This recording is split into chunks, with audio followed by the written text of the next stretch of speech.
தான் தோற்றவர்கள். மனிதனின் மிகப்பெரிய எதிரி அவனுடைய மனம்தான். அவன் விரும்பினால் அதை அழிக்க முடியும். அவன் விரும்பினால் அதை உருவாக்கவும் முடியும். வணக்கம் நண்பர்களே, நமது நாம் நிகழ்ச்சிக்கு வரவேற்கிறோம். நமது மனதை நாம் பின்பற்றினால் அது நம்மை வழிநடத்தும். நாம் மனதை சமன் செய்யும் போது நம் வாழ்க்கையில் உள்ள அனைத்தையும் கவனித்துக் கொள்கிறோம். நம் மனதில் வரும் அசிங்கமான எண்ணங்களை நாம் தடுக்க முயல்கிறோம்.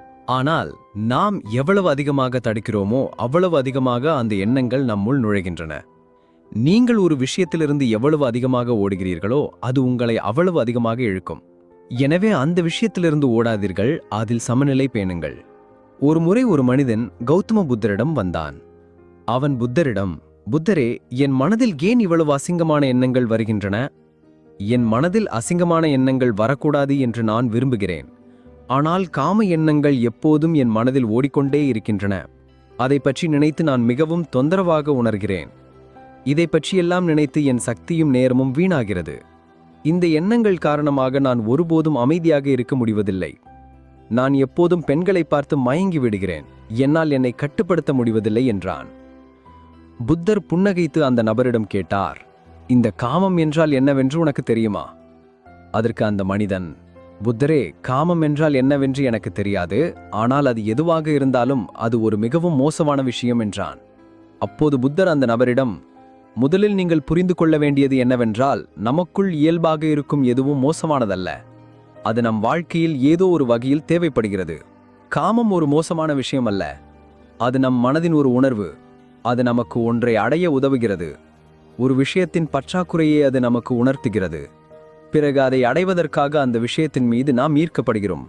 உதாரணமாக, உங்களுக்கு பணம் பற்றாக்குறையாக இருந்தால் பணம் சம்பாதிக்கும் ஆசை உங்களுக்குள் வளரும்.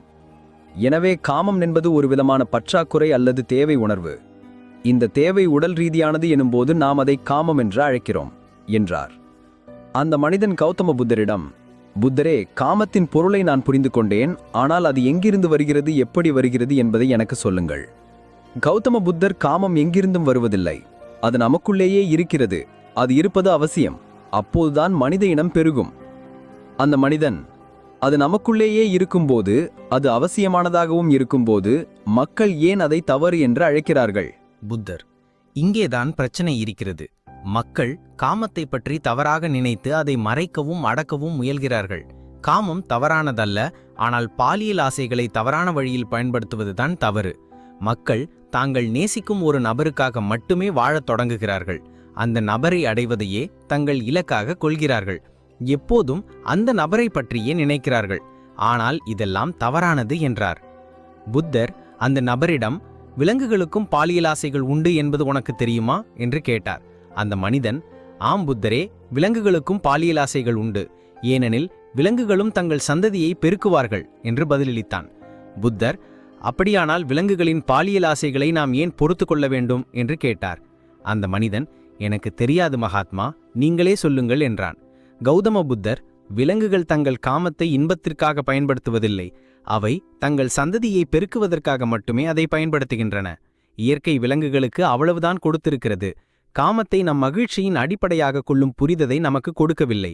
ஆனால் நமது புரிதலின் அடிப்படையில் மனிதன் இயற்கையில் காணப்படும் ஒவ்வொரு விஷயத்தையும் தனது இன்பத்திற்காக பயன்படுத்துகிறான். நாம் மனிதர்கள் காமத்தை நம் மகிழ்ச்சி